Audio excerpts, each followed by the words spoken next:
So I'd like to welcome everybody to this video interview. My name is Stephen Goldberg of Optimus Performance, and I'm pleased to have as my guest David Zinger, who is the owner or founder of the Employee Engagement Network. We're going to be talking about employee engagement, and I met David through him launching the Employee Engagement Network. I think it was on LinkedIn. You created a group on there, and I've been following that for quite a while, and invited David today to conduct this this interview. So maybe David, just tell us a little bit about you. My background's in psychology, more specifically educational psychology and counseling psychology. I taught for 25 years at the University of Manitoba. Along with that, I worked with Zinger as their employee assistance counselor for about 17 years, and also the career development coach. And I became quite fascinated by the workplace and the opportunities in work to connect to each other, to connect to the organization, to connect to results, to connect to well-being. The concept of engagement came on board about 20 years ago by a man by the name of William Kahn, and I liked that concept. I thought it captured we're not just pieces in a puzzle anymore. There's a psychological element to work and to having people work. And so I've spent almost 20,000 hours in the last 10 years on engagement. Okay. So what is your definition of employee engagement? You know, you talked yesterday about three things that make up employee engagement according to you. So maybe you could start with that. Yeah, well, I can start with the definition. It's pretty simple, and I really like simple, and I also want to acknowledge that simple isn't necessarily easy all the time. I define engagement as good work done well with others every day. Each of those words has certain meaning and things attached with that. Along with that, to keep things simple, when I look at work and I look at organizations and I look at individuals, I think there's three things that we need. And I call them the ABCs of worker engagement. We need to achieve results. The individual needs to achieve results. The organization needs to achieve results. We need to build relationships. Relationships are the glue that holds everything together. And thirdly, we spend so much time at work, and for work to be sustainable, it needs to cultivate well-being. So I look at achieving results, building relationships, and cultivating well-being as the ABCs of work. Okay. And, you know, those are pretty, I guess, popular topics, and each one of them in itself is, you know, there's a lot of room for discussion. Well, when it comes to employee engagement, and in fact, yesterday we were, you know, talking about doing this interview, and, you know, you mentioned that employees can be engaged in their work and not necessarily engaged with the company. And I found that interesting because, you know, I've spoken somewhat about employee engagement in some of my articles and videos, and I always talk about how important it is for people to be engaged with the company. But you tend to differ, with that in some ways. So maybe you could talk about that. Yeah, you know, I'm finding many people are engaged with their work, their task, or their relationships, or their clients, their patients, their customers, their writing, the various tasks that are involved in the work. And I would almost think that there's a higher level of what I would call work engagement, or what the academics call work engagement, than employee engagement. I think in some ways the relationship between organizations and individuals at times have been frayed, sometimes by a lack of trust, sometimes by layoffs, sometimes by a lack of respect. And I think it's at times problematic, that relationship. I really strongly believe in personal responsibility for engagement. Where you work, your engagement goes with you. And when the individual is engaged in their work, the organization will benefit. So I think we need to be a little more granular and a little more specific around engagement, less about attitudes and how much do I like the organization and do they throw a good pizza party, and more about, am I connected to my work? Am I connected to the people I work with? Do I feel better after having worked? Mm-hmm. But wouldn't, if, you talk about relationships, so, a leader is like the representative of the company. And so if there's, let's say, a bad relationship with a leader, doesn't that, and even though the employee may like his work, wouldn't that affect their level of engagement in their work if a relationship with a boss is not good? It may or may not. I'm not trying to deny that we're influenced by others and our organizations around engagement. Most definitely that has an influence, but we still have that personal responsibility. You can be frustrated or angry with your supervisor or leader or CEO and still be a good educator, still be a terrific nurse, still be a very top-notch customer service representative. You can really engage fully in your work. In fact, sometimes, when you fully engage in the work, it reduces your stress. There's very little stress in the present moment. A lot of their stress is attached to what we anticipate or what occurred in the past. And so to move yourself fully into work is actually a pathway to well-being at times. I'm not trying to suggest that we deny what's going on. I'm not suggesting that we don't get involved with what's going on, but that opportunity is always with us. More and more people are talking about the gig economy, that more and more workers are more independent and working on their own. And so engagement becomes quite vital that way, that they attach to their work. Mm-hmm. So, but wouldn't, if somebody, let's say, is not feeling properly supported to get their work done properly, wouldn't that affect their level of engagement? If you're lacking the tools or you're lacking feedback or you're lacking support, it's going to have an influence. You may engage in finding another job. That's always a possibility along the way with that. You need to ask for what you require to get the job done and what's going on. And in the perfect world, you'd always get it. In the real world, sometimes resources are limited, and sometimes people have personal agendas, and there's frayed relationships and other elements. It can play a role. I'm just thinking we have so much focus on that. What we are lacking is a focus on the work itself and on the contributions that people make. Mm-hmm. So it's really important, as you're speaking, I'm thinking it's really important that we put the right people in the job that are skilled and passionate about the type of activities, the skills that they'll be using in their job, so that they feel like they're, making a difference and that they're using their skills.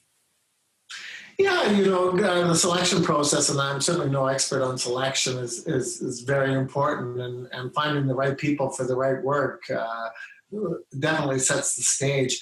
I don't think we've done a good enough job educating people for engagement. We still, many people would tell you that engagement is some sort of management googly-goop jargon. It's a pathetic effort by the organization to just suck more work out of me. I think a lot of people don't recognize that there's lots of benefits that accrue to them for immersing themselves and fully connecting to their work, and how you do that, how you go about doing that, and the impact of relationships and the impact of flow, the impact of immersing yourself in your work, vigor, absorption, dedication. Those variables all play a role. So what are the major obstacles, do you think, that stops people from immersing themselves in their work so that they are engaged, or they are fully engaged? What holds them back? That's $1 million question.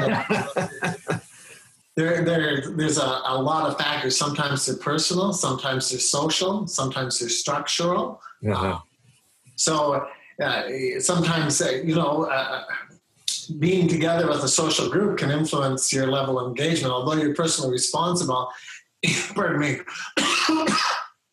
Although you're personally responsible, it can certainly influence how you engage and how you show up to work. Well, so what do you think the leader, because we're speaking here a lot to leaders, business owners, what can they do to enhance the engagement? Because, you talk about your ABCs. So one is achieving results. The second one was building relationships, which of course will enhance teamwork. And when people work as a team, you get more done. And cultivate well-being. I mean, if people are well, they're going to come to work and be able to produce the work. So what can the leader do to, make sure that people are achieving results, are engaging with others, and are, looking out for their own well-being? Well, let me get very specific and a little quirky at the same time. Sometimes they suggest that what we need to do is hold the Spice Girl conversation. And the Spice Girl conversation is, tell me what you want, what you really, really want. I'll tell you what I want, what I really, really want. The leader has to ensure that the employee knows what the organization wants. And about 60% of employees do not know in large organizations what the strategic goals of the organization are. At the same time, the leader needs to know what the employee wants and to try and find where those two are joined. In the very act of holding that conversation, you're building a relationship. And as you achieve those results, you're contributing to well-being, because accomplishment is one of the 6 primary variables that influence well-being.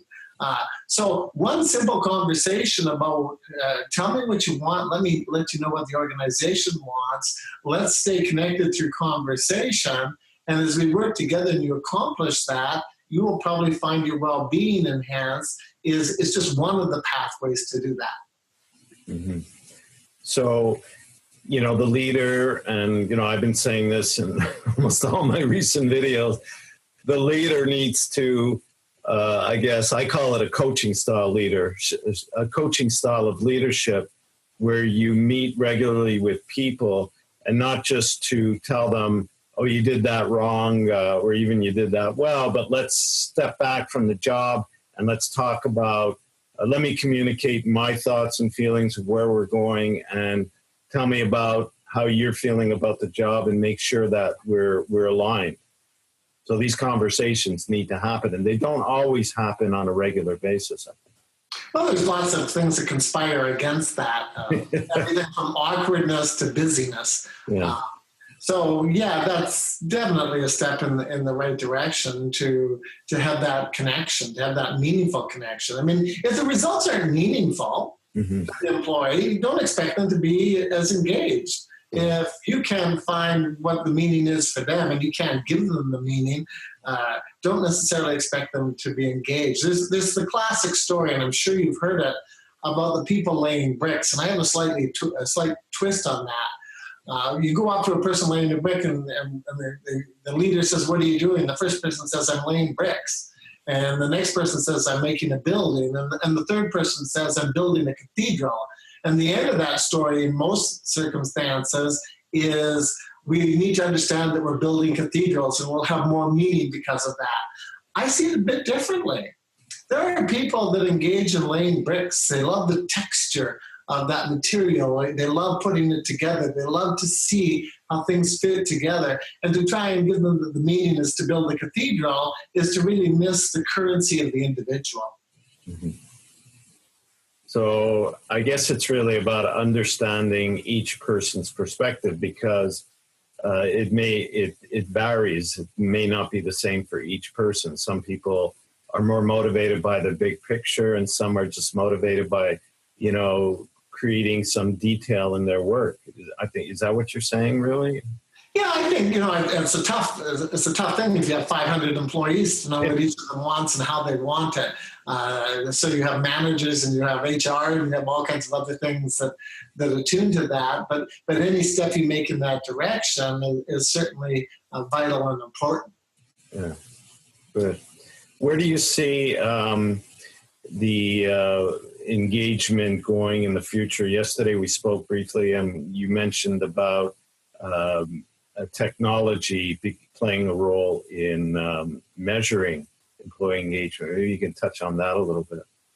I want to see more real engagement in real time. Engagement as a concept in large organizations is frequently equated with an annual or biannual survey that results in a list of drivers and levers, and it sounds very mechanical, and it sounds complex, and individuals on the whole aren't necessarily that connected to it.